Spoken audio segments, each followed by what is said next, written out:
حضرت عبداللہ بن مسعود رضی اللہ تعالیٰ عنہ بیان کرتے ہیں کہ میں نے کہا، اے اللہ کے رسول، کون سا گناہ سب سے بڑا ہے؟ آپ نے فرمایا، یہ کہ تو اللہ تعالیٰ کا شریک بنائے حالانکہ اس نے تجھے پیدا کیا ہے۔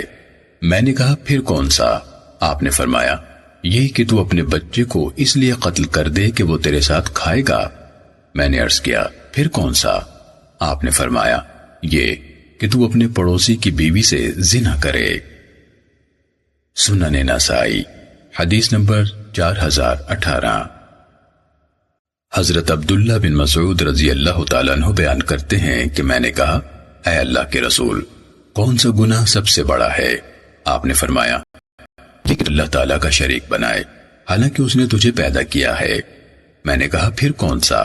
آپ نے فرمایا، پھر یہ کہ تو اپنے بچے کو اس بنا پر قتل کر دے کہ وہ تیرے ساتھ کھائے گا۔ میں نے عرض کیا، پھر کون سا؟ فرمایا، پھر یہ کہ تو اپنے پڑوسی کی بیوی سے زنا کرے۔ سنن نسائی حدیث نمبر 4019۔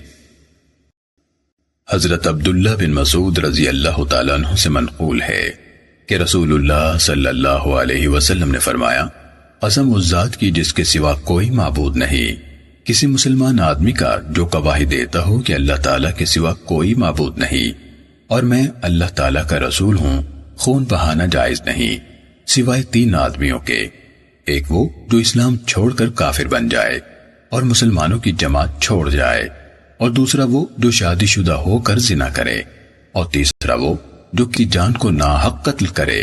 اعمش نے کہا، میں نے یہ روایت ابراہیم نخعی سے بیان کی تو انہوں نے مجھے اسود عن عائشہ کی سند سے اس جیسی روایت بیان کی۔ سنن نسائی حدیث نمبر 4021۔